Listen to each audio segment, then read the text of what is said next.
Hey guys, this is Brad from Dallas Geek, and I'm here today with Deborah Chelette-Wilson. Awesome, and we're here today talking about your newest book, Your Brain and Heart Want to Talk to You. So what exactly is this book about?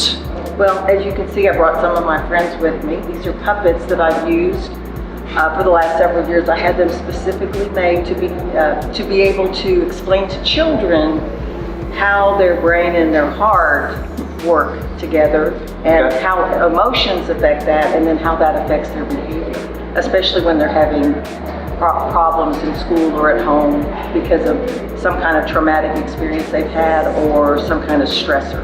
Okay. So I'm assuming if your book is about child psychology and trying to simplify it for parents and children, your background is in child psychology or psychology in general? I'm a licensed professional counselor. Okay. I've had extensive training in trauma and also in the HeartMath, training from the HeartMath Institute. Okay.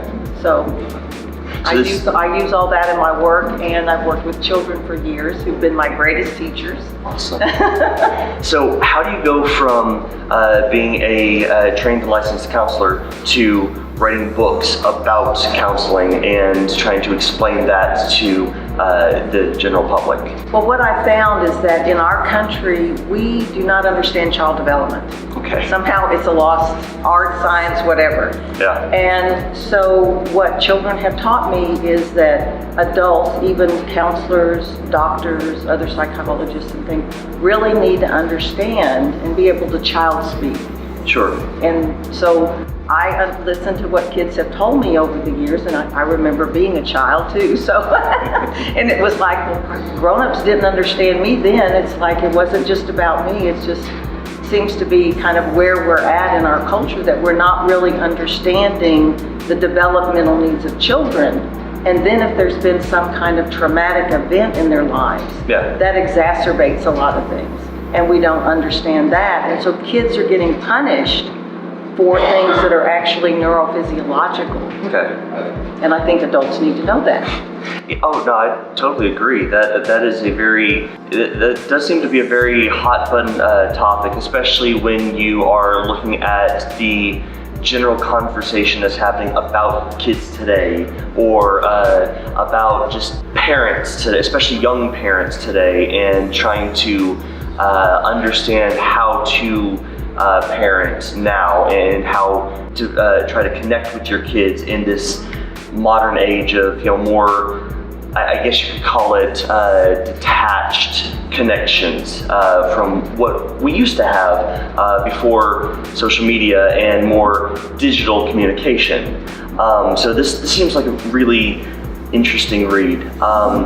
So explain to me the puppets. Okay, the puppets represent different parts of the brain. So this one back here is the cortex, which is the front part of the brain, which takes between 25 to 30 years for it to fully develop. Okay. So that explained those years of my life. I just didn't have my whole brain. And then this represents the hippocampus, which is the part of the brain that helps calm us down. Sure. Of course, that's the heart, and the heart has its own brain, as the gut does, but I thought I didn't want to get too much confusion going on. Sure. And then this represents the amygdala. Okay. And that's the part of the brain that's like the watchdog. It's the part of our brain that's looking out, is things safe or are they not safe, to trigger us into the fight, flight, and then there's the freeze and fold as well that a lot of people don't realize.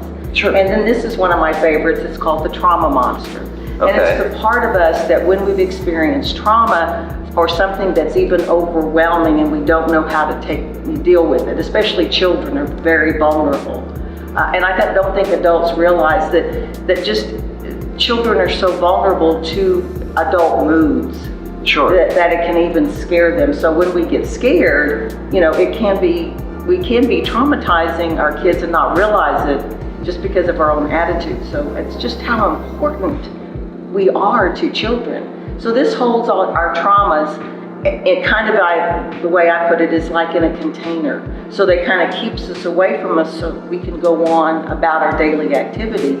But if something that is similar to the trauma happens, then that triggers us into the trauma. And then you have these trauma reactive behaviors where you've got kids yelling and screaming and throwing chairs and different things like that. So the tip of the iceberg, if you will, is the behavior. What's driving the behavior Sure. is a lot more. Sure. Are the puppets specifically for when you are talking about the book and or reading the book, or do you have versions of these that come with the book when people purchase it? Well, I have the patterns of the Okay. puppets, and if Okay. people want to get, they can contact me and I'll send them the patterns. Cool. And then they can have them made their own, how they want. Awesome. And so this is Hannah, because I have them, the bodies, there's the same head, but two different bodies, one for a boy and one for a girl, because if I'm working with boys, I want to use the boy puppets, Sure. girls with the girl puppets. So that's Hannah, and then there's Harry Hippocampus, that's Cora and Corey Cortex, Sunny and Sally Hart, Amy and Andy Gadella, and Marty and May Trauma Monster. Nice. And they are the voices in the book that are explaining, and we show you. Okay. There they are. So they're the voices in the book, and each one of them is explaining the part of their brain or the heart and what they do. Sure. So it's in a way, it's a book for kids, but it's really a book for grown-ups to understand and help kids.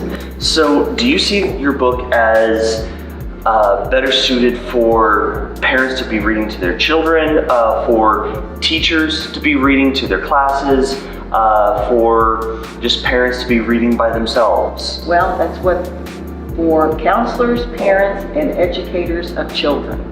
Okay. So if for example, parents wanted to be able to read this with their kids, how easy do you make it for the kids to be able to understand most or all of what's being explained as they go through? I do use some big words, and I just point that out, and that, well, the puppets pointed out in the book that yes, this is a big word, but you can understand it. Okay. There is in the back like a glossary that explains the different words that people may not be aware of. Okay. And then there's also some question and answers in the back of the book if like a teacher wants to have a discussion or a counselor wants to have a discussion. Fantastic. So it's kind of my honoring all the children that I've worked with is what led me to write this book, because I just see that people need to understand children better. And it's really very simple, because if we listen first and then decide what we need to do, that's really all it takes. Awesome. So, has your book gotten any kind of recognition or notoriety? Yes, it won first place in the Texas Authors Association contest for education. Speaking of notoriety, have you had any other books that have gotten any kind of public recognition as well? Well, actually last year, my novel, Sanctuary Found, won first place in women's fiction through the Texas Authors Association. So this is my second year, so it's pretty exciting. Awesome. And just out of curiosity for our audience, what is that book about? Sanctuary Found is about domestic violence and how a woman survives that. Okay. With a few little twists and turns in it. Nice. So you said that it's a novel, so I'm assuming that it is a story based in fiction rather than this being very nonfiction? Right. Okay. Awesome. Well, thank you so much for bringing your book here. I'm sure that there are going to be quite a few members of our audience that will be very interested in checking this out. Okay, great. So, thank you for having me. I hope you have a wonderful rest of the day. And until next time, this is Brad from Dallas Geek saying, see ya.